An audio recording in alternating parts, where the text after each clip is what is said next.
Sir, আপনি এখানে? আমার বর কই? বধূ বেশে সেজে ফুলে ফুলে সাজানো খাটের এক কোণে গুটিসুটি মেরে বসেছিল মেহনুর। চারপাশে গোলাপ, রজনীগন্ধা আর নানা রঙের ফুলের সুবাসে পুরো ঘরটা যেন স্বপ্নের মতোই লাগছিল। আজ তার জীবনের সবচেয়ে বিশেষ রাত, বাসর রাত।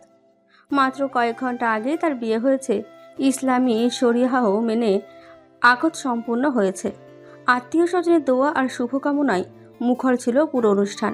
কিন্তু মজার বিষয় হলো, এত কিছুর পরও তার বরের সাথে তার কথা তো দূর, এক পলক দেখাও হয়নি। ফুলের পাপড়ি নিয়ে খেলতে খেলতে মেহনুর মনে মনে নানা কল্পনা করতে লাগলো। আচ্ছা, উনি রুমে ঢুকিয়ে কি বলবেন? আসসালামু আলাইকুম বলে হাসবেন, নাকি সিনেমার নায়কদের মতো গম্ভীর মুখে দাঁড়িয়ে থাকবেন, নাকি ঢুকিয়ে বলবেন ভয় পেও না, আজ থেকে আমি তোমার দায়িত্ব?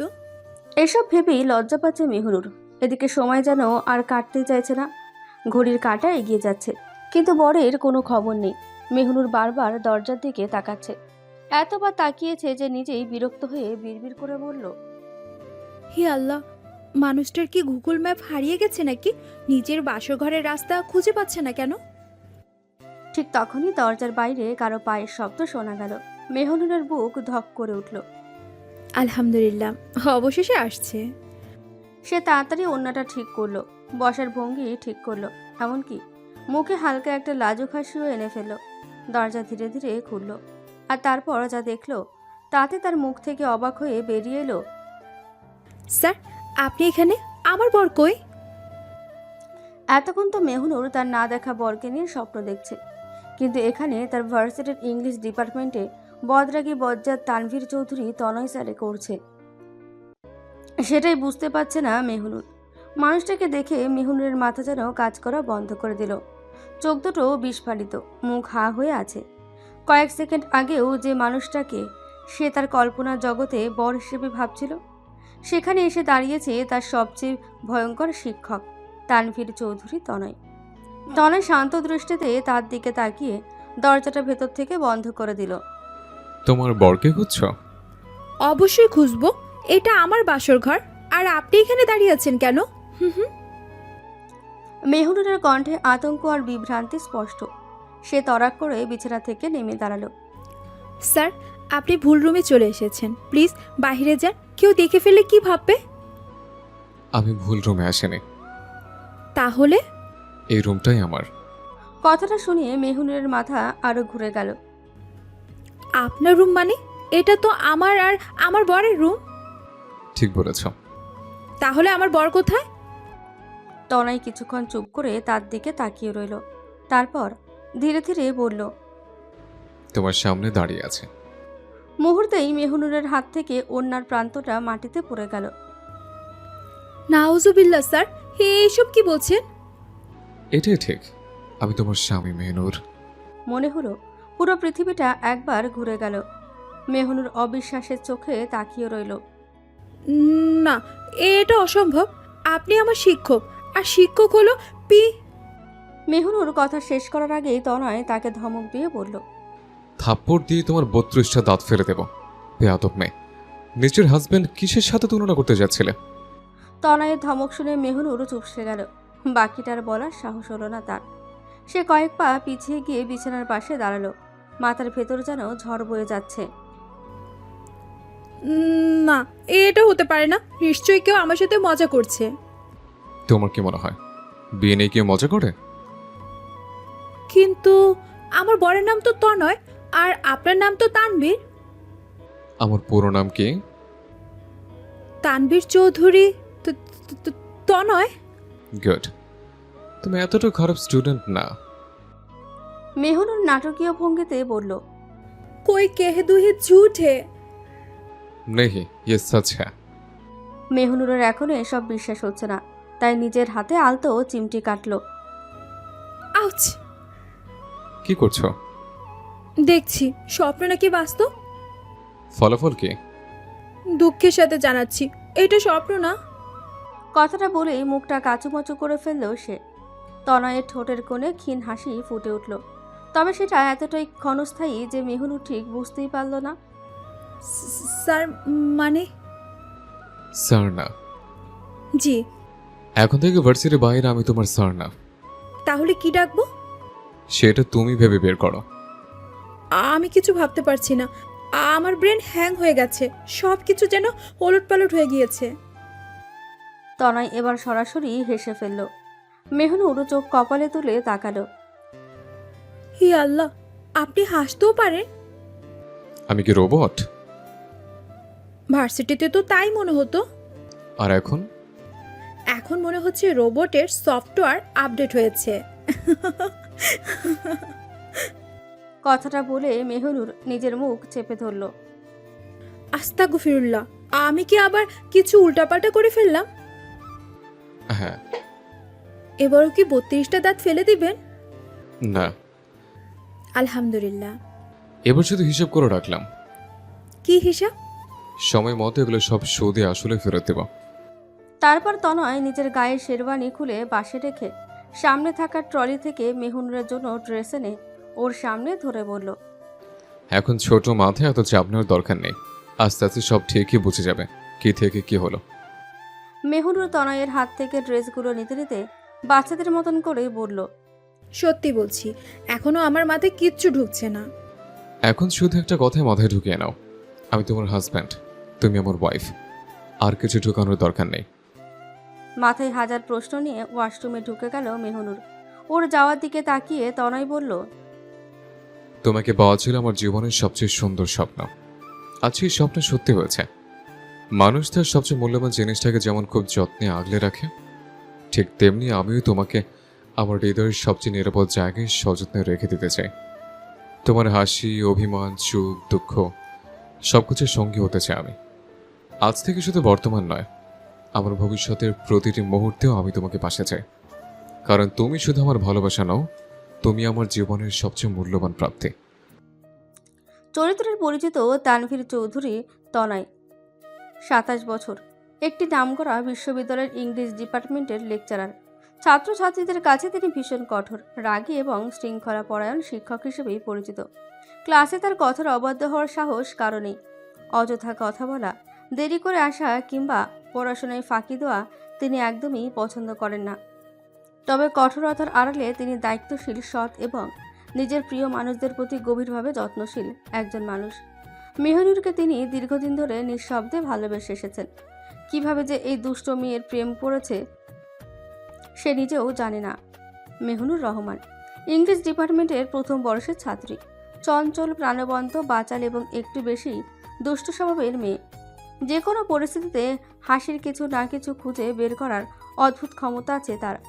পড়াশোনায় ভালো হলেও মাঝে মাঝে নিজের অমনোযোগী স্বভাবের জন্য তনয় স্যারের বকুনি খেতে হয়। তাই তো তনয়কে নিজের জীবনের সবচেয়ে বড় শত্রুই মনে করে। কিন্তু ভাগ্যের পরিহাসে সেই ভয়ঙ্কর স্যার জীবনের সবচেয়ে বড় শত্রুই আজ তার স্বামী হয়ে যায়। ওয়াশরুমে দরজা বন্ধ হওয়ার শব্দ হতেই তনয় কিছুক্ষণ স্থির হয়ে দাঁড়িয়ে রইল। তারপর ধীরে ধীরে বিছানার উপর বসে মেহনুরের রেখে যাওয়া একটা ফুলের পাপড়ি হাতে তুলে নিল। তার ঠোঁটের কোণে অদ্ভুত এক হাসি ফুটে উঠল। শেষ পর্যন্ত তোমাকে নিজের করে পেলাম, দুষ্ট মেয়ে। কিন্তু এই বিয়েটা এত সহজ ছিল না। মেহনুর জানে না তাকে নিজের জীবনের অংশ বানাতে তনয়কে কতটা পথ পাড়ি দিতে হয়েছে। চলুন তাহলে ফিরে যায় কয়েক মাস আগে। সেদিনও আকাশ জুড়ে ঝিরিঝিরি বৃষ্টি ঝরছিল। বৃষ্টির কারণে রাস্তায় তীব্র যানজট সৃষ্টি হয়েছিল। সেই জ্যামের মাঝে নিজের গাড়িতে বসে বিরক্তিতে সময় কাটাচ্ছিল তনয়। কিন্তু হঠাৎই তার চোখে পড়ল এক দৃশ্য। আর মুহূর্তের মধ্যে যেন তার সব বিরক্তি কোথায় মিলিয়ে গেল। রাস্তার পাশে ছোট্ট একটা খোলা জায়গায় কয়েকজন পথশিশু বৃষ্টিতে ভিজে খেলছিল। আর তাদের মাঝখানে ছিল এক অদ্ভুত প্রাণবন্ত মেয়ে। চারপাশের মানুষ যেখানে বৃষ্টি থেকে বাঁচার জন্য ছুটছে, সেখানে মেয়েটা যেন বৃষ্টিকেই উৎসব বানিয়ে ফেলেছে। সে কখনো শিশুদের হাত ধরে ঘুরছে, কখনো তাদের সঙ্গে নাচছে, আবার কখনো হাসতে হাসতে তাদের মাথায় আলতো টোকা দিচ্ছে। একটা ছোট্ট ছেলে হঠাৎ কাদার মধ্যে পিছলে পড়ে যেতেই মেয়েটা দ্রুত তাকে তুলে নিল। এই যে, এত তারা কিসের? অলিম্পিকে দৌড় দিতে যাচ্ছ নাকি? কথাটা শুনে আশেপাশে সবাই হেসে উঠল। ছেলেটাও দাঁত বের করে হাসতে লাগলো। মেয়েটার মুখে এমন একটা প্রাণখোলা হাসি ছিল যা না চাইলেও মানুষের মন ভালো করে দিতে পারে। গাড়ির ভেতরে বসে তনয় নিঃশব্দে সবকিছুই দেখছিল। কেন জানি চোখ সরাতে পারছিল না। মেয়েটা এবার রাস্তার পাশের দোকান থেকে কিছু বিস্কুট আর চকলেট কিনে এনে শিশুদের মধ্যে ভাগ করে দিল। শিশুগুলোর আনন্দ দেখে তার নিজের মুখেও এমন হাসি ফুটে উঠল যেন পৃথিবীর সবচেয়ে বড় উপহার সে নিজেই পেয়েছে। তনয় অদ্ভুতভাবে তাকিয়ে রইল। পুরো দৃশ্যটা নিজের ফোনে ভিডিও করতে থাকলো। সে বুঝতে পারছিল না মেয়েটার কোন জিনিসটা তাকে এতটা আকৃষ্ট করছে, তার সৌন্দর্য, নাকি তার এই শিশুসুলভ সরলতা, নাকি অন্যের মুখে হাসি ফোটানোর এই সহজ ক্ষমতা। হঠাৎ মেয়েটা বৃষ্টির দিকে মুখ তুলে 2 হাত ছড়িয়ে দাঁড়ালো, চোখ বন্ধ করে ঘুরতে লাগলো। তার হাসিটা এতটাই নির্মল ছিল যে কয়েক সেকেন্ডের জন্য তনয়ের চারপাশের সব শব্দ যেন হারিয়ে গেল। শুধু সেই হাসিটায় চোখে ভাসতে লাগলো। ঠিক তখনই পেছনের গাড়ি থেকে হর্নের তীব্র শব্দ ভেসে এলো। তনয়ের ধ্যান ভাঙল। সামনের জ্যাম ছেড়ে গেছে, কিন্তু আশ্চর্যের বিষয় হলো গাড়ি চালিয়ে সামনে চলে যাওয়ার পরও বারবার রিয়ার ভিউ মিররে তাকাচ্ছিল সে, যতক্ষণ না মেয়েটা চোখের আড়াল হয়ে গেল নিজেও জানতো না কেন। তবে সেদিন প্রথমবারের মতন একটা অচেনা মুখ তার মনে এমনভাবে জায়গা করে নিয়েছিল যা সে অনেক চেষ্টা করেও ভুলতে পারেনি। বারবার চোখের সামনে ভেসে ওঠে সেই সময়ের মায়াবী হাসি লেগে থাকা মুখটি। সেদিনের পর কয়েকবার নিজের কাছেই প্রশ্ন করেছে তনয়। কে মেয়ে? প্রশ্নটার উত্তর জানার ইচ্ছাটা দিন দিন বাড়তে লাগলো। নিজের হৃদয়ের কাছে হার মেনে মেয়েটির পরিচয় বের করার। অবশেষে অনেক খোঁজাখুঁজির পর জানতে পারল মেয়েটির নাম মেহনুর রহমান, সিটি ব্যাংকের ম্যানেজার আফজাল রহমানের একমাত্র মেয়ে। সদ্য বিশ্ববিদ্যালয়ে ইংলিশ ডিপার্টমেন্টে ভর্তি হয়েছে। মেহনুরের পরিচয় জানার পর থেকেই তনয়ের মাথায় একটাই চিন্তা ঘুরপাক খেতে লাগলো, কিভাবে মেয়েটার কাছাকাছি যাওয়া যায়। কিন্তু সমস্যা হলো সে তখন তার বাবার ব্যবসার সঙ্গে জড়িত ছিল। বিশ্ববিদ্যালয়ে লেকচারার হওয়ার কোনো পরিকল্পনাই ছিল না। এক সন্ধ্যায় ডাইনিং টেবিলে বসে চা খাচ্ছিল তনয় ও তার বাবা তৌফিক চৌধুরী। আব্বু, একটা কথা বলবো? বলো। আমি ভাবছি ব্যবসাটা ছেড়ে দেব।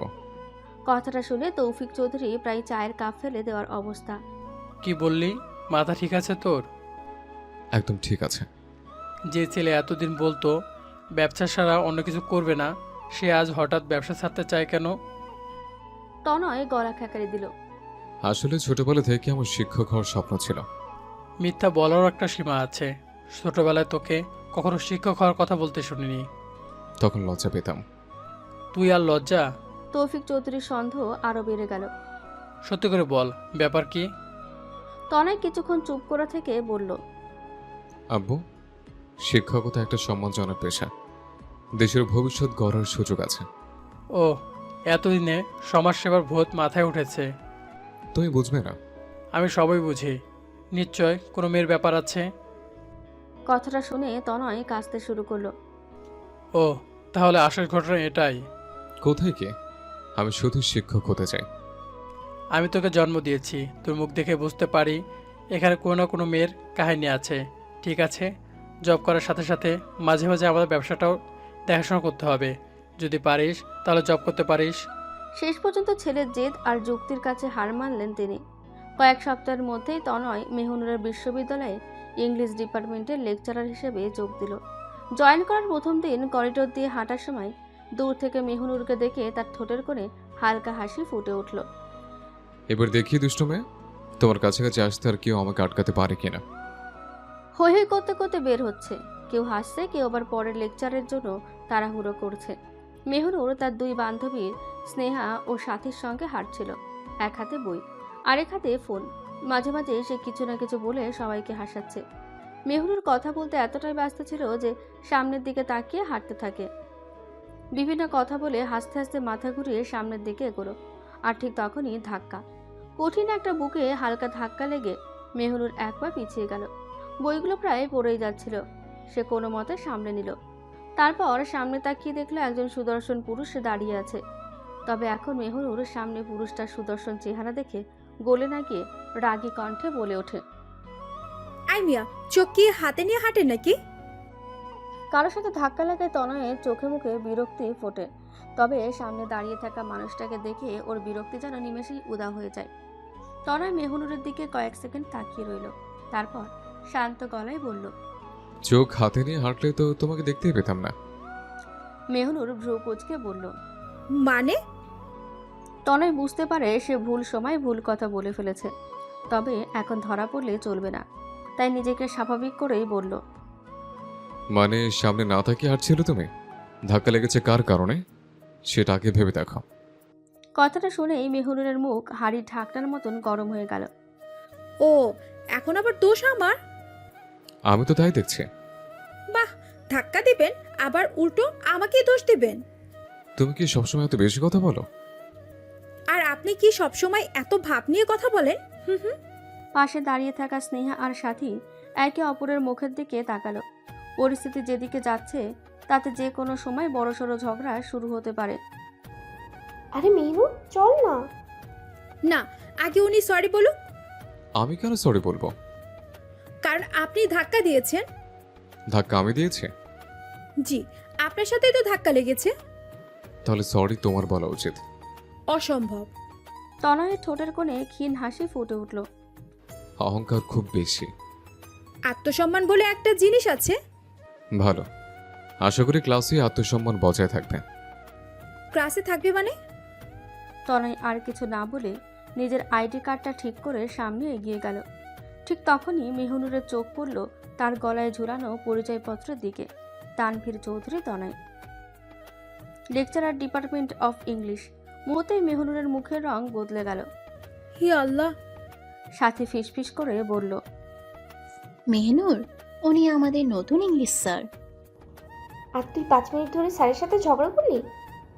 মেহনুরের হাত থেকে প্রায় ফোন পড়ে যাওয়ার অবস্থা। কি? হ্যাঁ, আর আমার মনে হয় প্রথম দিনেই তোর নাম ওনার ব্ল্যাকলিস্টে উঠে গেছে। না না না, এটা হতে পারে না। দূরে হেঁটে যেতে যেতে তনয় একবার পেছনে তাকালো। আতঙ্কে কাঁচুমাচু হয়ে দাঁড়িয়ে থাকা মেয়েটাকে দেখে তার হাসি পেল। মজার মেয়ে তো। আর মেহনুর তখন মনে মনে একটাই দোয়া পড়ছিল, হে আল্লাহ, নতুন স্যার যেন আমাকে না চিনে থাকে, প্লিজ। ক্লাস শুরু হতে তখনও 5 মিনিট বাকি, কিন্তু আজ অদ্ভুতভাবে মেহনুর সবচেয়ে আগে এসে শেষ বেঞ্চে গিয়ে বসে পড়েছে। স্নেহা অবাক হয়ে বলল, কিরে, তুই আজ এত আগে? চুপ, আমাকে কেউ দেখতে পাবে না এমন জায়গায় বসেছি। কেন? কারণ আমি আমার উজ্জ্বল ভবিষ্যৎ বাঁচানোর চেষ্টা করছি। মানে? মানে আমি প্রথম দিনই নতুন স্যারের সাথে ঝগড়া করেছি। সেটা তো আমরা দেখেছি। তাহলে হাসছিস কেন? হ্যাঁ, আমার তো মনে হচ্ছে উনি আমাকে প্রথম মিটেই ফেল করিয়ে দিবেন। অতিরিক্ত নাটক করিস না। আমি নাটক করছি না। ওনার চোখ দেখিসনি? মনে হচ্ছিল রিপোর্ট কার্ডের বদলে ডেথ ওয়ারেন্ট লিখে দিবেন।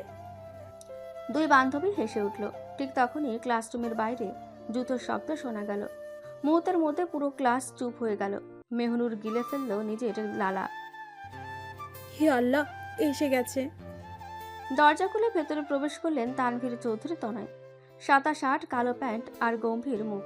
ক্লাসের সবাই দাঁড়িয়ে গেল। Good morning everyone. আমি তোমাদের ডিপার্টমেন্টের নতুন লেকচারার তানভীর চৌধুরী তনয়। সবাই একসাথে বলল, গুড মর্নিং স্যার। তনয়ের দৃষ্টি ধীরে ধীরে পুরো ক্লাস ঘুরে শেষ বেঞ্চে গিয়ে থামল। সেখানে মাথা নিচু করে বসে আছে মেহনুর। তনয়ের ঠোঁটের কোণে ক্ষীণ হাসি ফুটল। ইন্টারেস্টিং। মেহনুর মনে মনে বলল, শেষ, আমাকে চিনে ফেলেছে। Last bench, blue dress. মেহনুরের বুক ধক করে উঠল। জি জি স্যার। এত পেছনে বসছো কেন? সামনে সিট পাইনি। পুরো ক্লাসে তখন অন্তত 20টা খালি সিট ছিল। তনয় ভ্রু তুলল। রিয়েলি? জি স্যার। মিথ্যা বলার আগে অন্তত একবার চারপাশে তাকানো উচিত ছিল। ক্লাসের কয়েকজন হেসে ফেলল। মেহনুরের ইচ্ছে করছিল মাটির নিচে ঢুকে যেতে। তোমার নাম? মেহনুর রহমান। ও, তাহলে তুমি মেহনুর। স্যার। আজ করিডোরে তোমার সাথে দেখা হয়েছিল। পুরো ক্লাসের দৃষ্টি এবার মেহনুরের দিকে। মেহনুর মনে মনে বলল, হে আল্লাহ, আমাকে এক্ষুনি অদৃশ্য করে দিন। তুমি তো বলেছিলে ধাক্কাটা আমার দোষ ছিল। স্যার, আমি আসলে। তুমি আসলে কি? স্যার সরি, আর হবে না। তনয় মেহনুরের কথার আর কোনো জবাব না দিয়ে সবার পরিচয় নিয়ে তার ক্লাস করাতে শুরু করে। মাঝে কেটে গেল কয়েক মাস। সময় নিজের গতিতে এগোতে লাগলো। আর সাথে সাথে মেহনুরের জীবনটা হয়ে উঠল আরও টাফ। কারণ অকারণে তনয় তাকে অপমান করে। কখনো শাস্তিস্বরূপ মেহনুরকে এতগুলো করে অ্যাসাইনমেন্ট প্রেজেন্টেশন দিয়ে দেয়। এর মধ্যে কিছু ঘটনা হলো। একদিন মেহনুর দাঁড়িয়েছিল তাদের ক্লাসমেট রিয়াদের সাথে। রিয়াদ বলল, আরে হ্যাঁ, সমস্যা নাই। ঠিক তখনই পেছন থেকে ঠান্ডা গলায় শব্দ। তোমার কাছে এখন এত ফ্রি সময়? মেহনুর ঘুরে তাকালো। জি স্যার। তাহলে কালকে তুমি পুরো চ্যাপ্টারের কেস স্টাডি প্রেজেন্ট করবে। স্যার, আমরা তো শুধু... আমি আর কিচ্ছু শুনতে চাই না, আমি যেটা বলছি সেটাই শেষ কথা। রিয়াদ চুপসে গেল। মেহনুর অবাক। এই লোকটার হলো কি? আমার উপর রেগে গেল কেন? সে ঝগড়ার প্রতিশোধ এখনো নিচ্ছে নাকি? আরেকদিন মেহনুর লাইব্রেরিতে একা বসে নোট লিখছিল। একজন ছেলে এসে ওর দিকে একটা নোট এগিয়ে দিয়ে বলল, তুমি না বলছিলে এই নোট দরকার? হ্যাঁ, থ্যাংক ইউ। ঠিক সেই মুহূর্তে দরজার পাশে তনয় দাঁড়িয়ে, তার চোখ সরাসরি তাদের দিকে। মেহনুর, জি স্যার। তুমি কি লাইব্রেরিতে বসে আড্ডা দেওয়ার জন্য এসছো? না স্যার, আমি পড়ছিলাম। কি পড়াশোনা করছিলে সেটা তো দেখতে পাচ্ছি। সত্যি বলছি স্যার, আমি নোটস লিখছিলাম। ভালো, তাহলে আগামীকাল তোমাকে পুরো ইউনিট ক্লাসে একা বোঝাতে হবে। একাই? হ্যাঁ, যাতে আড্ডা দেওয়ার সময় না থাকে। ছেলেটা মাথা নিচু করে চলে গেল। মেহনুর বিরক্ত মুখে তাকিয়ে রইল। মনে মনে তনয়কে 100টা গালি দিতে থাকলো। এমনি বিভিন্ন ঘটনার জন্য মেহনুর তনয়কে মনে মনে অপছন্দ করতে শুরু করে। তনয় বিছানার পাশে বসে অতীতের সব ঘটনা মনে করছিল। ঘরের ভেতরটা এখন অদ্ভুতভাবে শান্ত। ফুলের পাপড়িগুলো বাতাসে একটু নড়ছে। আর সেই নীরবতার মাঝখানে কেবল ওয়াশরুমের দরজা বন্ধ থাকার শব্দটা যেন বারবার মনে করিয়ে দিচ্ছে মেহনুর এখনো ভেতরে। তনয় একটু ভ্রু কুঁচকে তাকালো দরজার দিকে। মেহনুর, কোনো সাড়া নেই। তনয় আবার একটু নরম গলায় ডাকলো, মেহনুর ঠিক আছে তো? জি, আছি। ভেতর থেকে ছোট্ট গলায় ভেসে এলো। কণ্ঠটা এতটাই চাপা আর গুলিয়েছিল যে তনয়ের ঠোঁটের কোণে অজান্তেই হাসি চলে এলো। এত সময় লাগছে কেন? আমার মাথা এখনো ঠিক হয়নি। ওয়াশরুমে ঢুকিয়ে মাথা ঠিক হয় না মেহনুর, বের হয়ে এসো। আমি পারবো না। তনয় একটু থেমে গেল, তারপর দরজার কাছে গিয়ে দাঁড়ালো। কেন পারবে না? কারণ বাহিরে আপনি আছেন। এই কথায় তনয়ের হাসি এবার স্পষ্ট হয়ে গেল। আমি কি বাঘ নাকি? মেহনুর ভেতর থেকে সঙ্গে সঙ্গেই বলল, ক্লাসে তো তাই মনে হতো। ভালো, তাহলে আজকে বিয়ের পর প্রথম ক্লাস, ওয়াশরুম ক্লাস। উফ, আপনি আমাকে টিস করছেন? তনয় এবার দরজায় হালকা করে নক করলো। ঠক ঠক। মেহনুর, বের হও, আমি চোখ বন্ধ করে আছি। সত্যি? মিথ্যা বলার অভ্যাস কি আমার আছে? ভেতর থেকে একটু চুপচাপ, তারপর ধীরে ধীরে দরজাটা একটু খোলা হলো। আর ঠিক সেই মুহূর্তে মেহনুর এক চোখ বন্ধ করে আরেক চোখ দিয়ে উকি দিল। আপনি সত্যি চোখ বন্ধ? তনয় চোখ বন্ধ রেখেই বলল, হ্যাঁ। ভাওতা দিচ্ছেন না তো? না। মেহনুর ধীরে ধীরে দরজা খুলে বের হয়ে গেল, কিন্তু এত সাবধানে যেন মনে হচ্ছিল সে কোনো সিংহের খাঁচা পার হচ্ছে। বের হয়ে সে একদম দরজার পাশে দাঁড়িয়ে রইল। আমি বের হয়েছি, এখন কি আমাকে বকবেন? হুম হুম। তনয় চোখ খুলল, তারপর শান্তভাবে বলল, না, বকবো না। টেবিলের উপর তোমার বইগুলো রাখা আছে, চুপচাপ পড়তে বসো, আমি ফ্রেশ হয়ে আছি। পড়ার কথা শুনে মেহনুর তেলে বেগুনে জ্বলে ওঠে। ও তনয়ের দিকে তাকিয়ে বলে, আমি যদি কোনোভাবে টের পেতাম আপনার সাথে আমার বিয়ে হচ্ছে, জীবনে আমি এই বিয়েতে রাজি হতাম না। দরকার পড়লে কি? দরকার পড়লে কচু গাছে ফাঁসি দিতাম। তনয় দুষ্টু হেসে উত্তর দেয়, ফাঁসি যখন দিতে বড় কোনো গাছে দিতে, শুধু শুধু কচু গাছে ফাঁসি দিয়ে কচুর অসম্মান করে কি লাভ বলো? আপনাকে আমি খুন করব বলে দিলাম। তনয় ওয়াশরুমের দিকে যেতে যেতেই বলল, আচ্ছা ঠিক আছে, করো। সারাদিন অনেক ধকল গিয়েছে, এখন বিশ্রাম নাও। মেহনুর বিড়বিড় করে বলল, ভবিষ্যৎ হাজবেন্ড নিয়ে, বাসর ঘর নিয়ে কত স্বপ্ন ছিল আমার। আর উনি একবার বলছে পড়তে বসো, আরেকবার বলছে ঘুমাও। ব্যাটা আনরোমান্টিক। তনয় যে মেহনুরের পেছনে দাঁড়িয়েছিল সেটা খেয়াল করেনি। মেহনুর বিড়বিড় করে বলল, সব কথা স্পষ্ট শুনতে পায় তনয়। ও নিজেও মনে মনে বলল, আজ তুমি ক্লান্ত, তাই কিছু বললাম না। কাল থেকে তোমাকে বোঝাবো রোমান্টিক খাওয়া কাকে বলে। পরদিন সকাল। জানালার ফাঁক দিয়ে সূর্যের আলো এসে পড়েছে পুরো ঘরে। পাখির কিচিরমিচির শব্দে ধীরে ধীরে ঘুম ভাঙল মেহনুরের। রাতে বিছানায় শুয়ে তনয়কে মনে মনে গালি দিতে দিতে কখন যে ঘুমিয়ে গিয়েছে বলতে পারে না। চোখ খুলে কয়েক সেকেন্ড ছাদের দিকে তাকিয়ে রইল সে। তারপর তার অন্য পাশে তাকিয়ে দেখে বিছানা একদম খালি। তনয় শোয়া থেকে লাফ দিয়ে উঠে বসলো। আলহামদুলিল্লাহ, উফ, সবটাই স্বপ্ন ছিল। কথাটা বলেই পাশ ফিরতেই তার চোখ কপালে উঠে গেল। সোফার উপর বসে ল্যাপটপে কাজ করছে তনয়। মুহূর্তেই গত রাতের সব ঘটনা মনে পড়ে গেল। ইন্নালিল্লাহ, স্বপ্ন না। তনয় ল্যাপটপ থেকে চোখ না সরিয়েই বলল, সকাল সকালে তো আফসোস করছে কেন? কিছু না। মিথ্যা। আচ্ছা, একটু আফসোস করছি কারণ আমার কপাল নিয়ে। তোমার কপাল তো বেশ ভালো। জি না, আমার কপাল মোটেও ভালো না।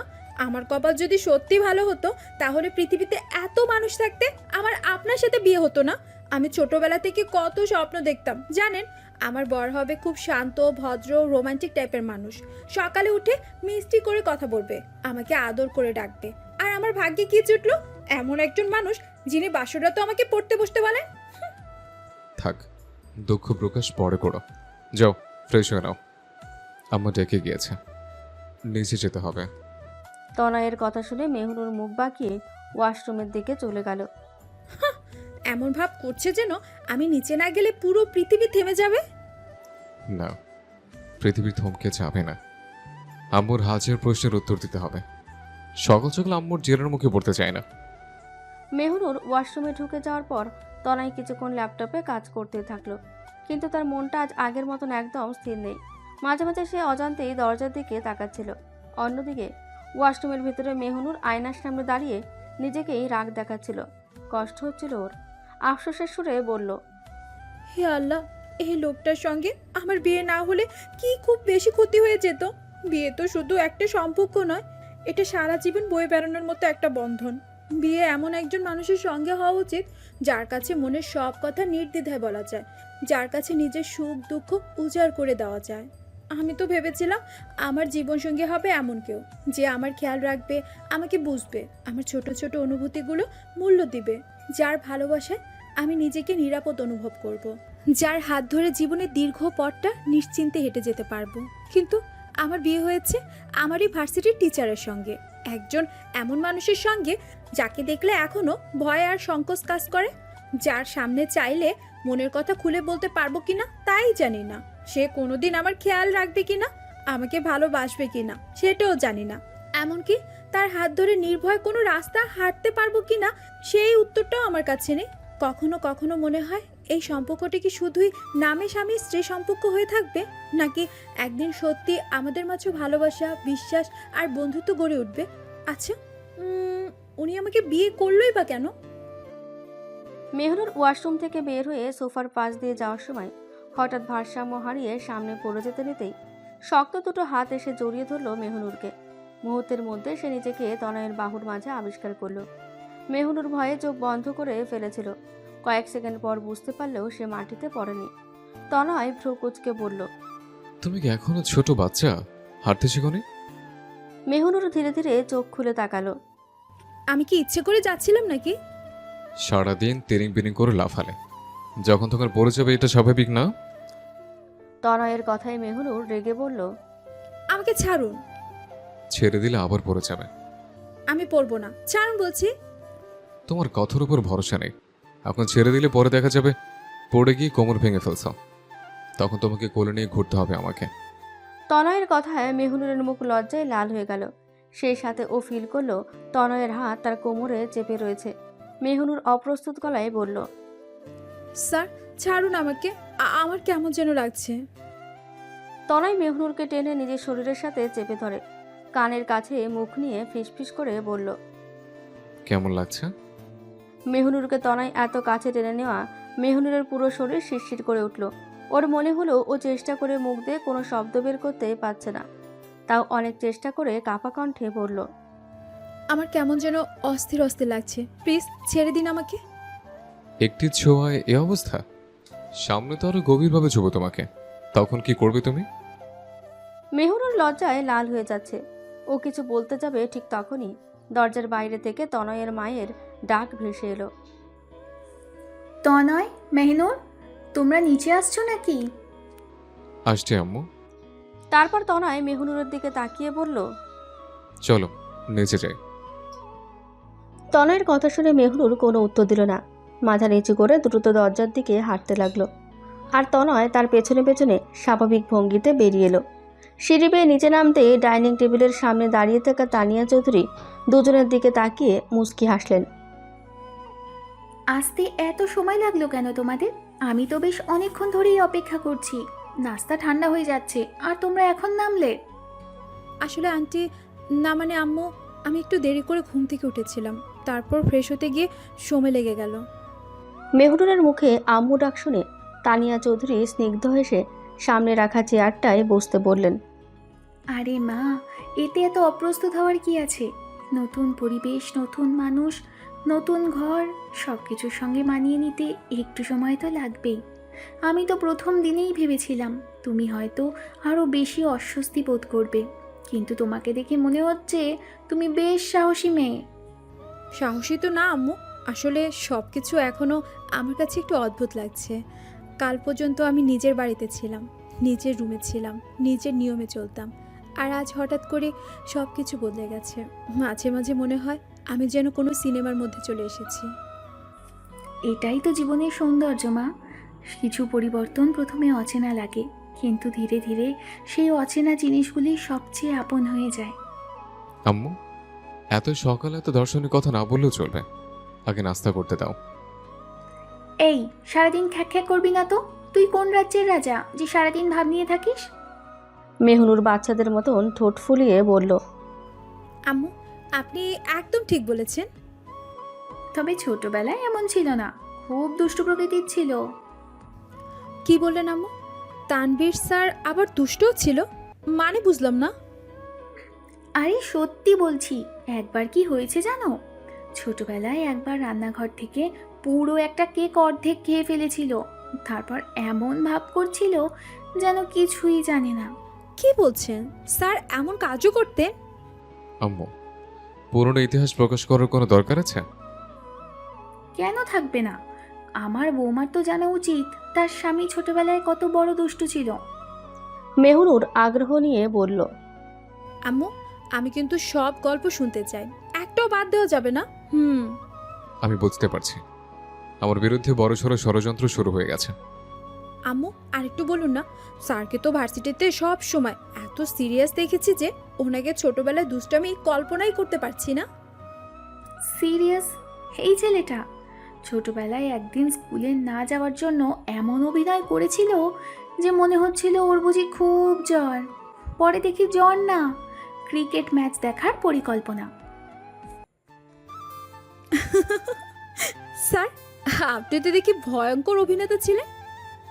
খুব হাসি পাচ্ছে, তাই না? অবশ্যই পাচ্ছে, কারণ প্রথমবার আপনার একটা মানবিক দিক দেখতে পেলাম। তার মানে এতদিন তুমি আমাকে মানুষ মনে করতে না? না, মাঝে মাঝে মনে হতো আপনি রোবট, আপনার ভিতর অনুভূতি বলে কিচ্ছু নেই। হায় আল্লাহ, মেয়েটা তো একদম মনের কথা বলে ফেললো। তানিয়া চৌধুরী আর মেহনুরের কথোপকথন শুনে ডাইনিং টেবিলে হাসির রোল পড়ে গেল। তনয় মুখে গম্ভীর ভাব ধরে রাখার চেষ্টা করলেও ভেতরে ভেতরে সেও মজা পাচ্ছিল। ঠিক তখনই তানিয়া চৌধুরী মেহনুরের প্লেটে আরেকটা পরোটা তুলে দিয়ে নরম গলায় বললেন। শোনো মা, এই বাড়িটাকে কখনো পরের বাড়ি ভাববে না। তোমার কোনো কিছু দরকার হলে, কোনো সমস্যা হলে, কোনো মন খারাপ থাকলে সবার আগে আমাকে বলবে। আমি চাই তুমি এখানে নিজের বাড়ির মতোই স্বস্তিতে থাকো। ধন্যবাদ আম্মু, সত্যি বলতে কি আপনার কথা শুনে আমার অনেকটা ভয় কেটে গেছে। ভয় পেয়ে থাকার কোনো কারণ নেই, তুমি এখন এই পরিবারেরই একজন। কথাগুলো শুনে মেহনুরের মুখে অজান্তেই এক টুকরো হাসি ফুটে উঠল। নতুন জীবনের অনিশ্চয়তার মাঝেও সে প্রথমবারের মতন একটু স্বস্তি অনুভব করলো। আর তনয় নীরবে বসে সেই হাসিটা লক্ষ্য করলো, তবে কিছু বলল না। শুধু চায়ের কাপে চুমুক দিয়ে নিজের ঠোঁটের কোণে লুকানো হাসিটা আড়াল করার চেষ্টা করলো।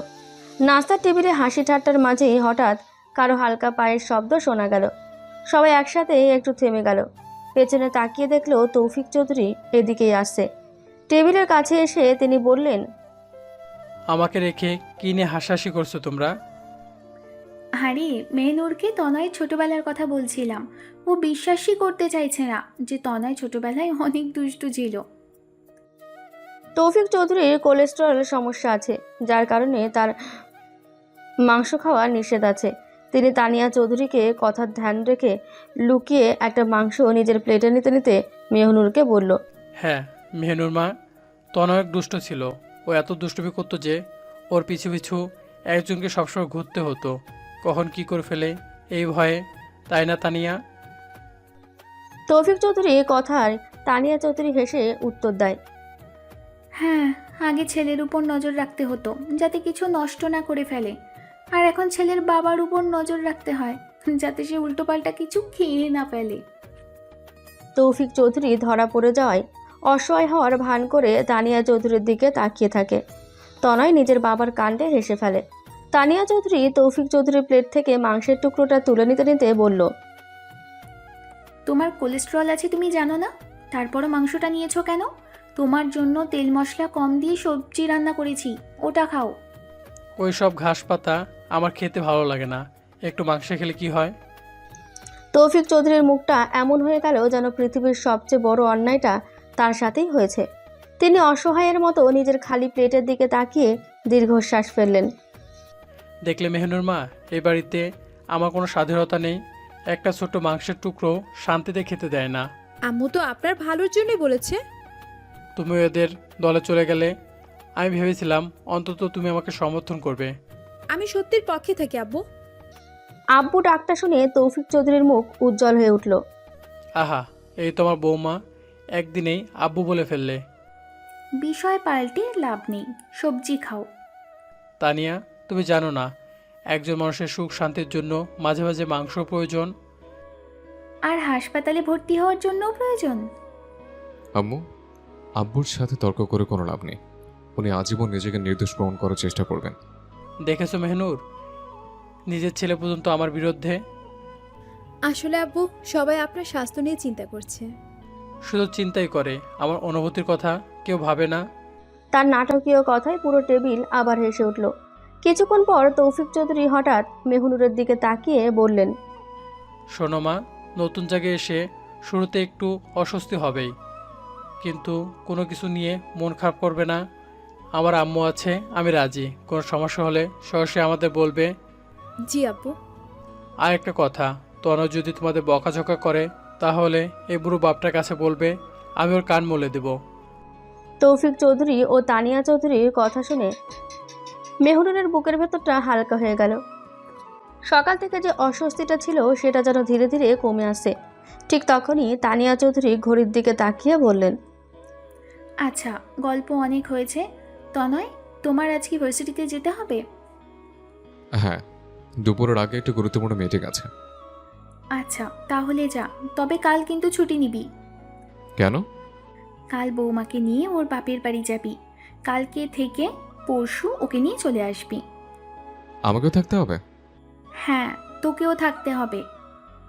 তনয় একবার ভেবেছিল না করে দেবে, কিন্তু মেহনুরের দিকে তাকিয়ে তা করতে পারল না। আচ্ছা ঠিক আছে। তনয় রাজি হওয়ার সাথে সাথেই মেহনুরের ঠোঁট মিষ্টি একটা হাসি ফুটে উঠল। তা দেখে তনয় নিজেও খুশি হলো। সারাদিন নানা কাজের ব্যস্ততার পর অবশেষে রাত নেমেছে। মেহনুর নিজের রুমের বারান্দায় দাঁড়িয়েছিল। হালকা বাতাসে ওর চুলগুলো বারবার উড়ে এসে মুখে পড়ছিল। আকাশে আধখানা চাঁদ ঝুলে আছে। আজ সারাদিনের ঘটনা মনে করে নিজেই একটু হাসছিল সে। তনয় ভার্সিটির মিটিং শেষে নিজেদের অফিসে গিয়েছে, বাড়ি ফেরেনি এখনও। মেহনুর যখন নিজের ভাবনার জগতে মগ্ন, ঠিক তখনই পেছন থেকে পরিচিত একটা কণ্ঠ ভেসে এলো। একা একা দাঁড়িয়ে কি ভাবছ? মেহনুর চমকে ঘুরে তাকালো। কিছু না। তোমার এই কিছু না কথাটা শুনলেই বুঝো অনেক কিছু আছে। আপনি সবসময় একটু বেশি বুঝছেন। তাই নাকি? কেন মনে হলো আমি একটু বেশি বুঝি? আমি চুপচাপ বারান্দায় দাঁড়িয়ে বাইরের বাতাস উপভোগ করছি, আর আপনি বলছেন আমার কিছু হয়েছে। আপনি কি সবার ব্যাপারে একটু বেশি বুঝেন? সবার ব্যাপারে বুঝি কিনা জানি না, তবে একটা বিশেষ মানুষকে বুঝতে আমি বেশ চাপে আছি। বিশেষ মানুষ? নামটা বলবো না। বলতে হবে না। নিশ্চয়ই কোনো ভদ্র শান্ত মার্জিত মেয়ে? না। না। সে খুব বেশি কথা বলে, রাগ করলে মুখ ফুলিয়ে রাখে, আর সুযোগ পেলে আমাকে রোবট বলে, আমাকে মনে মনে গালি দেয়, আমার সাথে পায়ে পাড়া দিয়ে ঝগড়া করে। কথাগুলো কাকে উদ্দেশ্য করে বলা হয়েছে মেহনুর বুঝতে পেরে চোখ ছোট করে তাকালো। হো, তাহলে সেই দুর্ভাগা মেয়েটা আমি। দুর্ভাগা কেন? কারণ সে একজন ভয়ঙ্কর কঠিন টিচারের সঙ্গে আটকা পড়েছে, যাকে কিনা সত্যি রোবট বলে মনে হয়। তনয় হালকা হেসে ফেলল।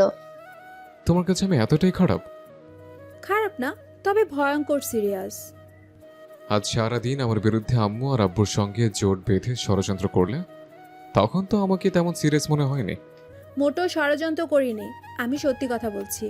আব্বু আম্মুর কথা শুনে মনে হলো তারাও সত্যি বলেছে, তাই তাদের পক্ষ নিয়েছি। আচ্ছা, তাই নাকি? অবশ্যই। কথাটা বলে মেহনুর হেসে ফেলল।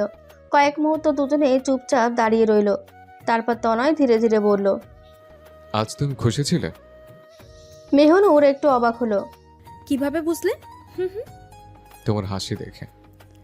আপনি আমার হাসিও লক্ষ্য করেন? লক্ষ্য না করার কি আছে? মেহনুরের বুকের ভেতরটা কেমন যেন করে উঠল। কথাটা ঘোরানোর জন্য সে তাড়াতাড়ি বলল, আচ্ছা, ছোটবেলায় আপনি সত্যি এত দুষ্টু ছিলেন? আম্মু বাড়িয়ে বলেছে। আমি জানি আম্মু সত্যি বলেছে। কেন? মনে হলো আম্মু সত্যি বলছে। কোনো মা তার সন্তানকে নিয়ে মিথ্যে কথা বলবে না, আর সেই সাথে আব্বু সাক্ষী দিয়েছে আপনি যে দুষ্ট ছিলেন। আমার নিজের পরিবারে আমার বিরুদ্ধে। আমার খুব মজা লেগেছে। হ্যাঁ, সেটা বুঝেছি। তুমি তো হাসতে হাসতে প্রায় চেয়ার থেকে পড়েই যাচ্ছিলে। আমি এতটাও হাসিনি। হেসেছিলে। প্রমাণ? আমার স্মৃতি। আপনার স্মৃতি এত ভালো? গুরুত্বপূর্ণ জিনিস ভুলে যায় না। কথাটা শুনে মেহনুর কয়েক সেকেন্ড চুপ করে রইল। হঠাৎ তনয় পকেট থেকে ছোট বক্স বের করে মেহনুরের হাতে দিল। নাও। মেহনুর অবাক হয়ে তাকালো। কি এটা? খুলে দেখো। মেহনুর বক্স খুলে দেখলো একজোড়া সোনার নুপুর। এগুলো আমাকে দিচ্ছেন? নাও, আমার আরেকটা বউ আছে, তাকে দিয়েছে। কিন্তু হঠাৎ?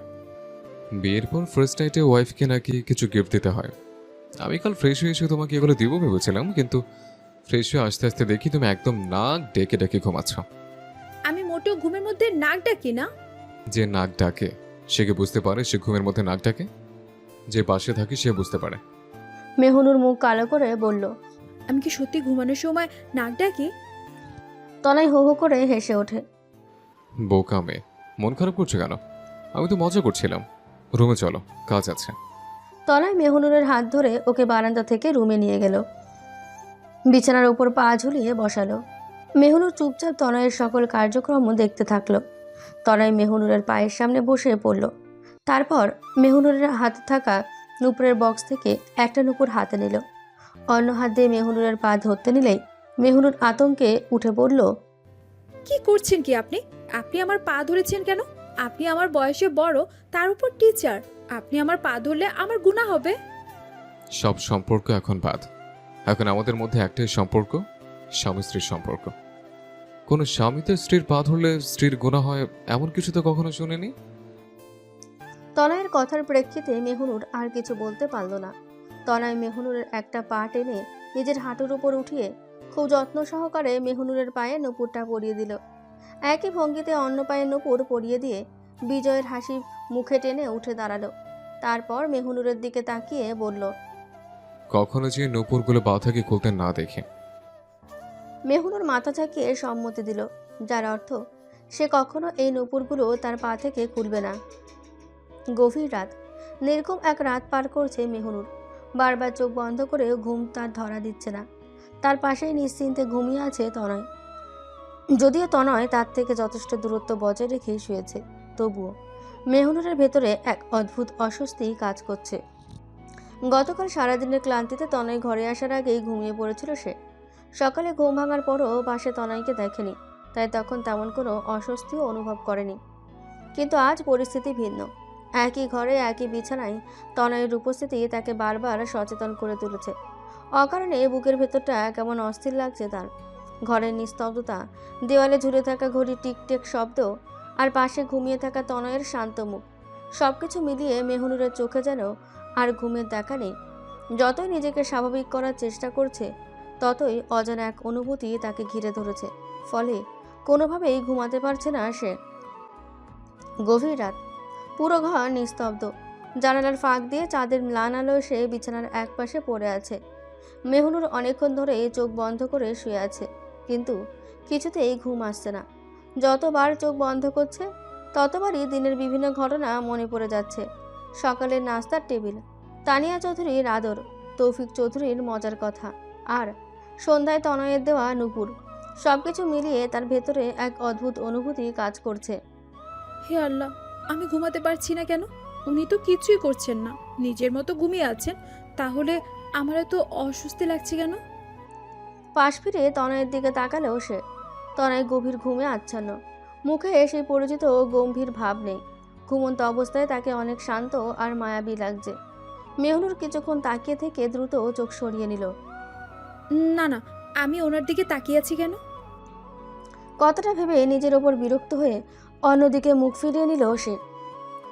কিন্তু ঠিক তখনই তনয় ঘুমের মধ্যেই একটু নড়ে চড়ে উঠল। প্রথমে মেহনুর তেমন গুরুত্ব দিল না, কিন্তু পরের মুহূর্তে সে অনুভব করলো কেউ তার হাত চেপে ধরেছে। চমকে উঠে তাকাতে দেখলো তনয় ঘুমের ঘরে তার কবজিটা ধরে ফেলেছে। স্যার। কোনো সাড়া নেই। তনয় তখনও গভীর ঘুমে। মেহনুর ধীরে ধীরে নিজের হাত ছাড়ানোর চেষ্টা করলো, কিন্তু ঠিক তখনই অপ্রত্যাশিত একটা ঘটনা ঘটল। ঘুমের মধ্যে তনয়টাকে একটানে কাছে নিজের বুকের সাথে চেপে ধরল। এতটাই হঠাৎ করে যে মেহনুর অপ্রস্তুতি ছিল না। এক মুহূর্তের জন্য সে নিজের অবস্থান বদলে তনয়ের একদম কাছাকাছি চলে এলো। হে আল্লাহ! তার বুক ধরফর করতে শুরু করলো, মনে হচ্ছে শব্দটা পুরো ঘরে শোনা যাচ্ছে। তনয়ের হাত এখনও তার পেটের উপর রাখা, আর তনয় নিশ্চিন্তে ঘুমিয়ে আছে, যেন কিছুই হয়নি। এই লোকটা কি ঘুমের মধ্যেও আমাকে জ্বালানো বন্ধ করবে না? সে আবার ধীরে ধীরে সরে যাওয়ার চেষ্টা করল, কিন্তু তখনই তনয় ঘুমের মধ্যে অস্পষ্ট স্বরে কিছু একটা বলল। এত নড়াচড়া করো কেন? মেহুনুর জমে গেল, চোখ দুটো বিস্ময়ে বড় বড় হয়ে গেল। আমি নাড়াচাড়া করছি, আপনি আমাকে টেনে এনেছেন। অবশ্য সেই অভিযোগ শোনার মতন অবস্থায় তনয় নেই, সে এখনো ঘুমাচ্ছে। কয়েক সেকেন্ড পর আবার বিড়বিড় করে উঠল। চুপচাপ থাকো। এবার মেহুনুরের মনে হলো সে লজ্জায় মাটির সঙ্গে মিশে যাবে। লোকটা জেগে থাকলে সবসময় কঠিন, গম্ভীর, রোবটের মতো আচরণ করে, আর ঘুমিয়ে গেলে এমন সব কথা বলে। কাল সকালে ওনাকে এসব বললে উনি নিজেই বিশ্বাস করবেন না। কয়েক মুহূর্ত পর সে লক্ষ্য করলো তনয়ের মুখে একদম শিশুসুলভ শান্ত ভাব। হঠাৎ তার মনে পড়ল সারাদিন সবাই বলছিল ছোটবেলায় তনয় নাকি খুব দুষ্ট ছিল। আজ ঘুমন্ত মুখটা দেখে সেই কথাগুলো সত্যি বলেই মনে হচ্ছে। অজান্তেই মেহুনুরের ঠোঁটের কোণে হাসি ফুটে উঠল। জেগে থাকলে একদম ডেভিল টিচার, আর ঘুমালে একদম বাচ্চাদের মতো। কথা শেষ করে নিজে লজ্জা পেয়ে গেল সে, কারণ সে বুঝতে পারল সে অনেকক্ষণ ধরে তনয়ের দিকে তাকিয়ে আছে। আর অদ্ভুত ব্যাপার হলো, এতক্ষণ যে অস্বস্তি তাকে ঘুমাতে দিচ্ছিল না, সেটা ধীরে ধীরে কমে আসছে তনয়ের হাতের স্পর্শ। রাতের নীরবতা আর এক ধরনের অজানা নিরাপত্তার অনুভূতি তাকে ঘিরে ধরল। ধীরে ধীরে তার চোখ দুটো ভারী হয়ে এলো, আর কিছুক্ষণের মধ্যে মেহুনুরও গভীর ঘুমে তলিয়ে গেল। সকালবেলা মেহুনুরকে নিয়ে রহমান বাড়ির উদ্দেশ্যে রওনা দেয় তনয়। মাঝ রাস্তায় শ্বশুরবাড়ির জন্য 2 হাত ভরে ফল, মিষ্টি আর বিভিন্ন জিনিসপত্র নিয়ে নেয়। বাড়িতে পৌঁছতেই গাড়ির শব্দ পেয়ে বাড়ির দরজা খুলে ভেতর থেকে বেরিয়ে এলেন মেহুনুরের বাবা মিরাজ রহমান ও মা আঁখি রহমান। অনেকদিন পর মেয়েকে সামনে দেখে দুজনের মুখেই আনন্দের হাসি ফুটে উঠল। মেহুনুর আর নিজেকে সামলাতে পারল না, প্রায় দৌড়ে গিয়ে মায়ের গলা জড়িয়ে ধরল। আম্মু, আমি তোমাকে খুব মিস করেছি জানো। কাল রাত থেকে শুধু ভাবছিলাম কখন তোমাদের কাছে আসব। মনে হচ্ছিল কত যুগ ধরে তোমাদের দেখিনি।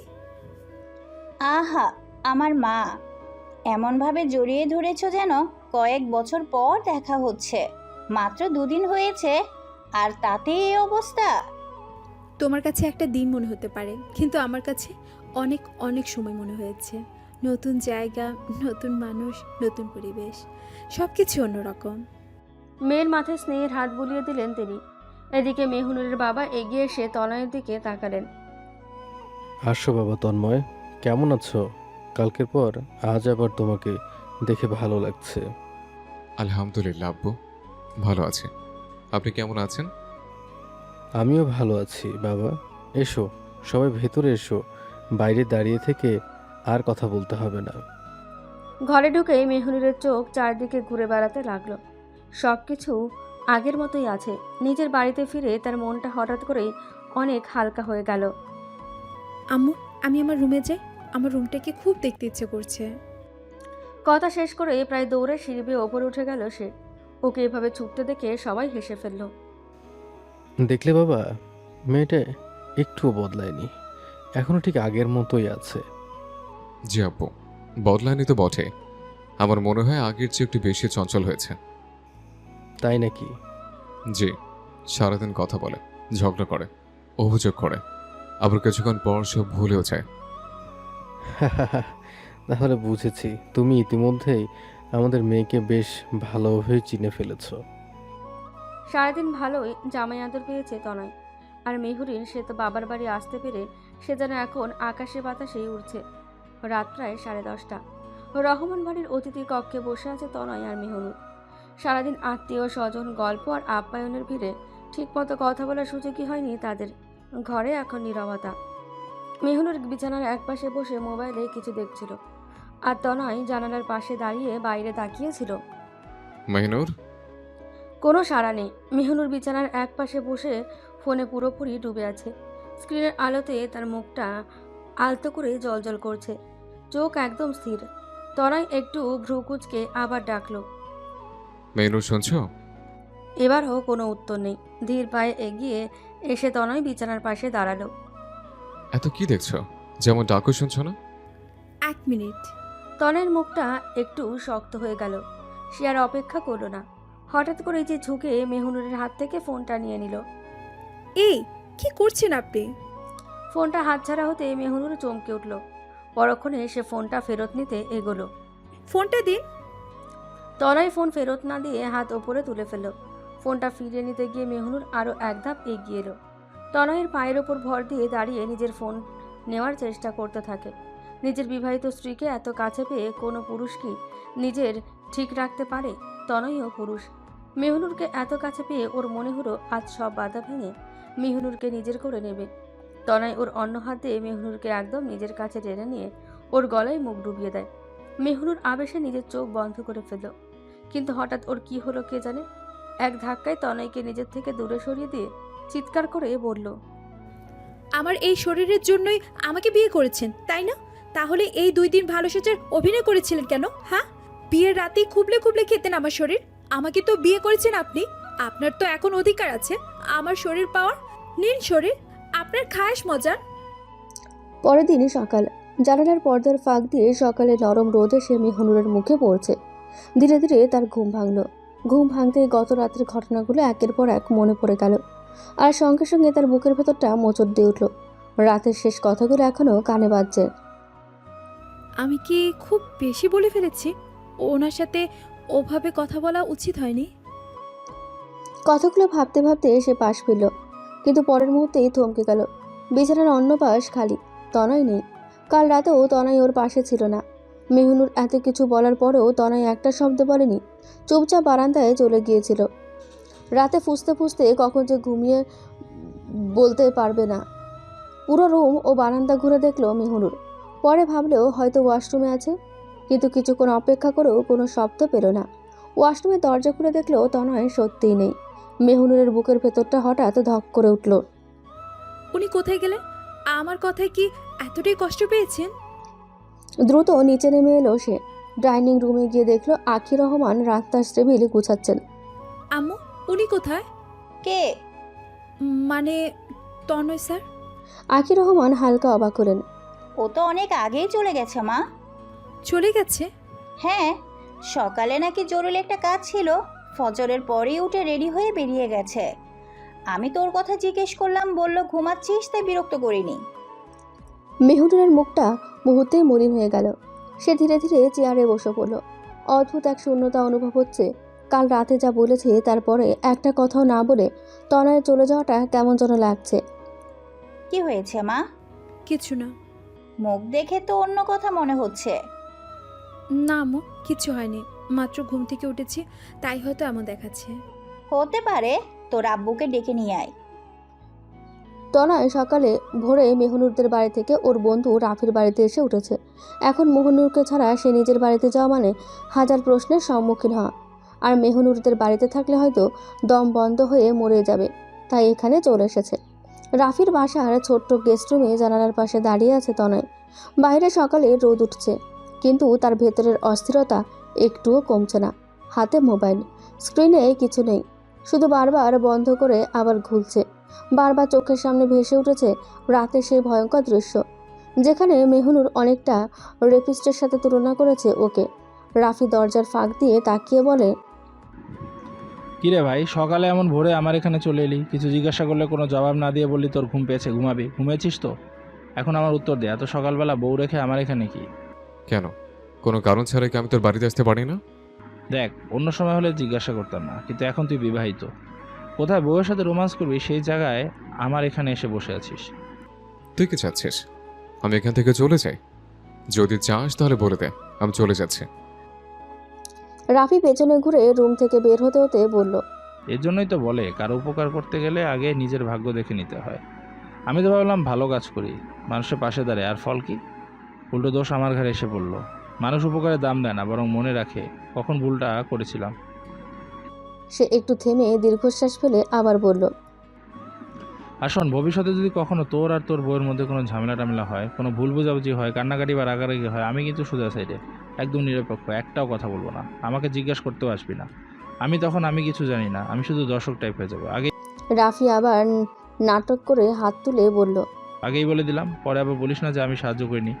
আমি তখন শুধু পপকর্ন নিয়ে দূর থেকে সিন দেখবো। রাফির কথার ধরন দেখে হেসে ফেলল তনয়। তবে মুহূর্তেই মেহুনুরের কথা মনে পড়তেই মুখে আধার নেমে আসে। ড্রয়িং রুমের এক কোণে নরম সোফায় বসে আছে আকি রহমান।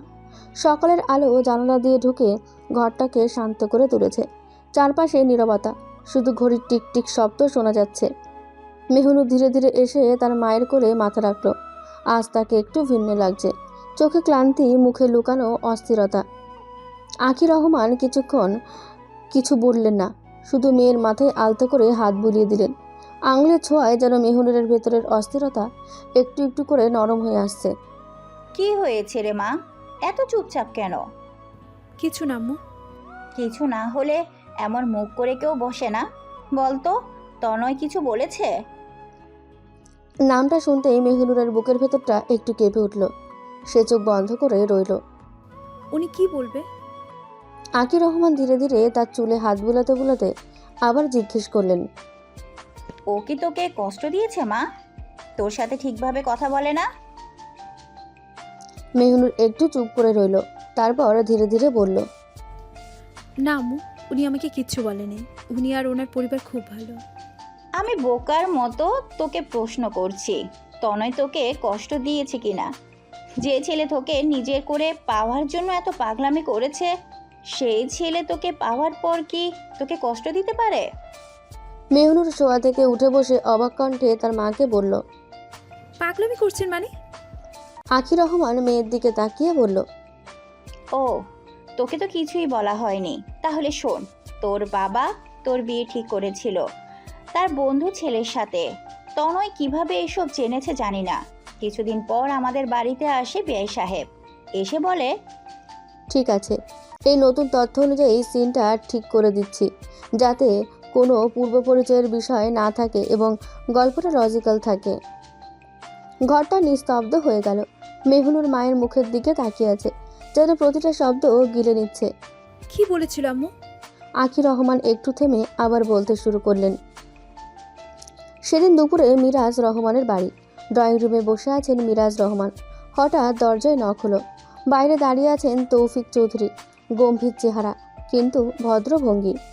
আসসালামু আলাইকুম, আমি তৌফিক চৌধুরী। সরাসরি কথায় আসি, আপনার মেয়ের জন্য আমার ছেলের সাথে একটা সম্বন্ধ প্রস্তাব নিয়ে এসেছি। মিরাজ রহমান একটু অবাক হলেন। সম্পূর্ণ অপরিচিত একজন মানুষ, হঠাৎ করে এমন প্রস্তাব। দেখুন ভাই, আপনি তো আমাদের কেউ না, আগে তো কোনো পরিচয়ও নেই, হঠাৎ করে এই প্রস্তাবটা। আমি বুঝতে পারছি, আমি তনয় ফ্যাশন হাউসের মালিক। আমার ছেলে তানভীর চৌধুরী তনয় শহরে নামকরা একটি ভার্সিটির লেকচারার হিসেবে আছে। সে সাথে আমার ব্যবসার সাথে জড়িত আছে। আমার ছেলে আপনার মেয়েকে খুব পছন্দ করে। আমি চাইছিলাম সম্মানের সাথে প্রস্তাবটা দিতে। মিরাজ রহমান একটু চুপ করে থাকলেন, তারপর শান্ত গলায় বললেন, আমি আপনার প্রস্তাবে খুশি হয়েছি, কিন্তু আমার মেয়ের ব্যাপারে আমি আগে থেকে একটা সিদ্ধান্ত নিয়ে রেখেছি। সিদ্ধান্ত? হ্যাঁ, আমার এক বন্ধুকে কথা দিয়েছি, তার ছেলের সাথে আমার মেয়ের বিয়ে দেব। তৌফিক চৌধুরী কিছুক্ষণ চুপ করে রইলেন। তার চোখে কোনো রাগ নেই, শুধু এক ধরনের স্থিরতা। আপনি আপনার বন্ধুকে কথা দিয়েছেন, সেটা আমি সম্মান করি, কিন্তু আমি শুধু এতটুকু চাই আমাদের কথাটাও একবার ভেবে দেখবেন। মিরাজ রহমান খুবই বিনয়ের সুরে বলে, মাফ করবেন, আমি আমার কথার খেলাপ করতে পারবো না। সেই দিনের মতো বেআই সাহেব চলে গেলেও তার পরের দিন আমাদের বাড়িতে আবার উপস্থিত হন তিনি। তবে তিনি একা আসেননি, তার সাথে এসেছিল তনয় নিজেও। মেহনুর যেন মায়ের কথা গিলে খাচ্ছে। সে মায়ের দিকে তাকিয়ে বলল, তারপর আসসালামু আলাইকুম। আমি আবার দুঃখ প্রকাশ করছি এমনভাবে বারবার আসার জন্য, কিন্তু আজ আমি বাবা হিসেবে এসেছি, আর আমার ছেলে এসেছে ভালোবাসার কথা বলতে। বলুন, আমি শুনছি। তরাই একবার গভীর শ্বাস নিল, তারপর ধীরে ধীরে সামনে এগিয়ে এলো। কণ্ঠটা শান্ত, কিন্তু ভেতরে ঝড় লুকানো। আমি কোনো গল্প বানিয়ে কথা বলতে আসি না আঙ্কেল, আমি শুধু একটা সত্যিটা বলতে এসেছি। কি সত্যি? আমি মেহিনুরকে ভালোবাসি। ঘরটা যেন এক মুহূর্তে থেমে গেল, এমনকি দেওয়াল পর্যন্ত নীরব হয়ে গেল।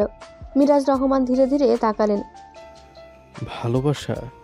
এটা তুমি খুব সহজে বলছো। না চাচা, এটা সহজ না, এটা আমার জীবনের সবচেয়ে কঠিন সত্য। তরাই একটু এগিয়ে এসে আবার বলল, আমি জানি আপনি আগে কথা দিয়েছেন, আর আমি সেই কথার মূল্য বুঝি, কিন্তু আমার ভালোবাসার ঠুনকো নয় আঙ্কেল। আমি আমার বন্ধুকে কথা দিয়েছি, সেটা কথা আমি ভাঙতে পারবো না। আমি আপনাকে এই কথা ভাঙতে বলছি না আঙ্কেল, আমি শুধু বলছি আমার কথাটা একবার ভেবে দেখুন। মিরাজ রহমানের মুখ শক্ত হয়ে গেল। আমার পক্ষে সম্ভব নয়। এই কথায় তনয় এক মুহূর্ত চুপ করলো, তারপর ধীরে ধীরে হাঁটু গেড়ে বসে পড়ল। তাহলে আমি আপনার পায়ে হাত দিয়ে অনুরোধ করব।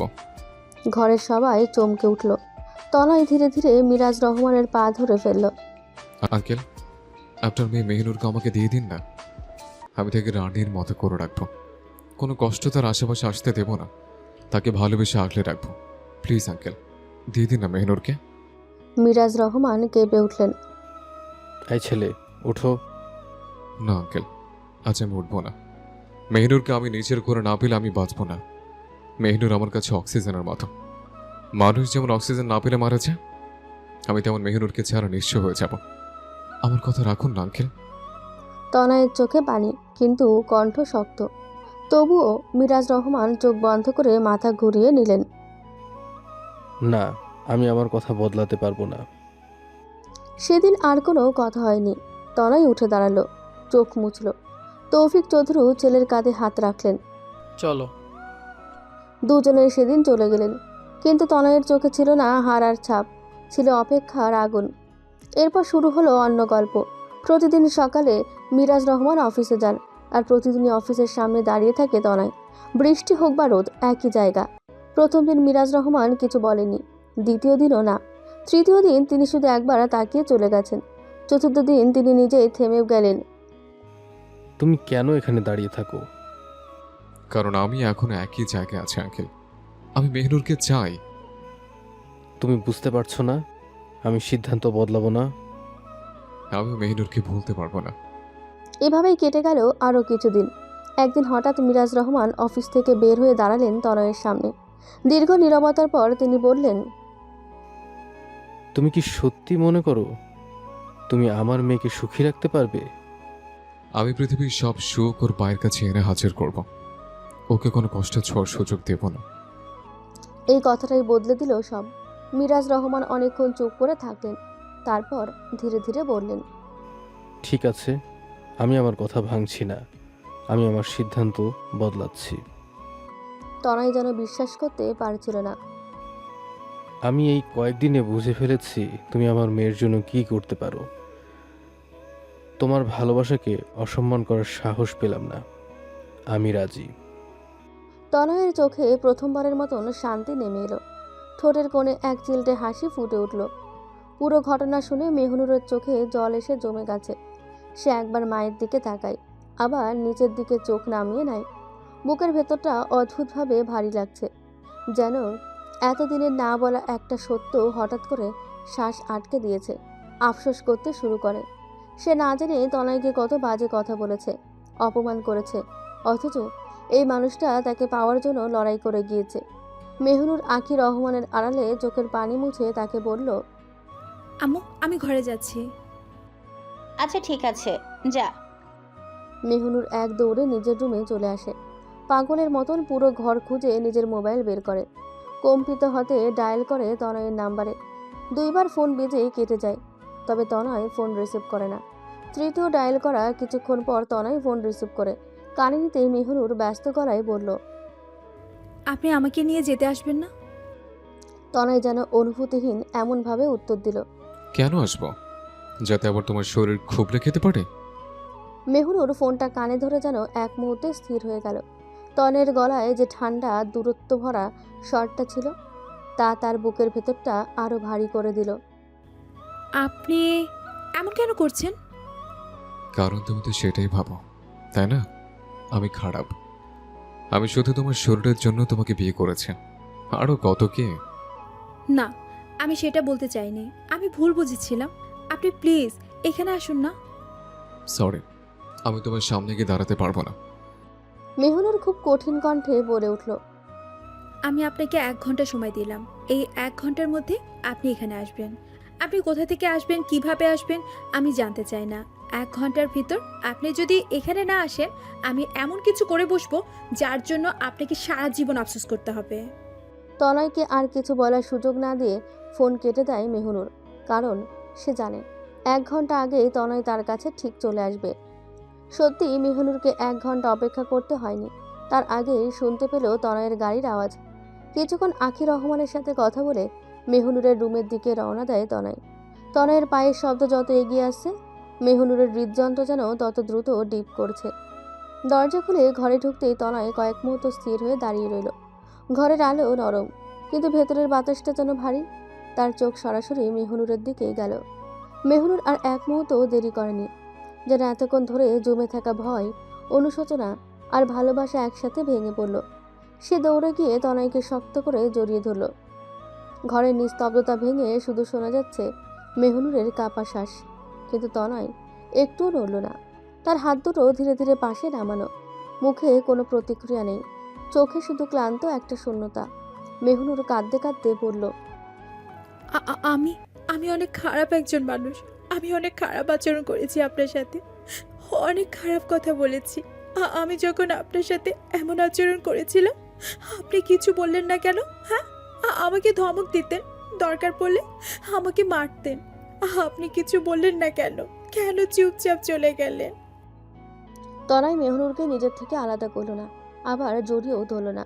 শুধু শান্ত গলায় বলল, যাকে ভালোবাসি তাকে আঘাত করলে অথবা তার উপর চিৎকার করলে তার থেকে বেশি কষ্ট আমি পাবো। আর আমি তোমার বাবাকে কথা দিয়েছি, তার মেয়েকে রানীর মতো করে রাখবো। তোমাকে কখনো কোনো কষ্ট স্পর্শ করুক সেটা আমি হতে দেব না। সেই আমি তোমাকে আঘাত করব কিভাবে ভাবলে? তনয়ের কথাটা শেষ হতেই ঘরের বাতাসটা যেন আরো ভারী হয়ে গেল। মেহনুর চোখ মুছতে মুছতে তার দিকে তাকিয়ে আছে, কিন্তু তনয়ের মুখে এখনো সেই একই শূন্যতা, না রাগ না অভিমান, শুধু ক্লান্ত একটা নীরবতা। তাহলে আপনি এমনভাবে দূরে সরে যাচ্ছেন কেন? আমার দিকে তাকাচ্ছেন না কেন? তনয় একটু থামলো, জানালার দিকে তাকিয়ে ধীরে বলল, কারণ আমি ভয় পাই মেহনুর। আমি যদি আবার তোমার কাছে দুর্বল হয়ে যাই, তাহলে আবার সব শেষ হয়ে যাবে। আমি কি সত্যি এতটা খারাপ? না, তুমি খারাপ না, কিন্তু আমি ভুলটা করে ফেলেছিলাম, নিজেকে তোমার সবকিছুতে জড়িয়ে ফেলেছি। তোমাকে বিয়ে করার আগেই তোমার মতামত জানতে চাই। তুমি আমাকে বিয়ে করতে রাজি নাও থাকতে পারো, সেটা একবারও ভাবিনি। এই কথাটা শুনে মেহনুরের বুকটা কেঁপে উঠল। সে ধীরে ধীরে এক পা এগিয়ে গেল। আপনি কি আমাকে ছেড়ে যেতে চান? তনয় এবার প্রথমবার তার দিকে তাকালো, চোখে গভীর একটা চাপা কষ্ট। আমি তোমাকে ছেড়ে দিতে চাইনি কখনো, আবার আমি নিজেকেও হারাতে চাই না। তোমার কথা শুনে একসময় নিজের ভালোবাসার উপর আমার ঘৃণা চলে আসবে। আমি চাই না আমার ভালোবাসা অপমানিত হয়, তা দূরে থাকাই ভালো।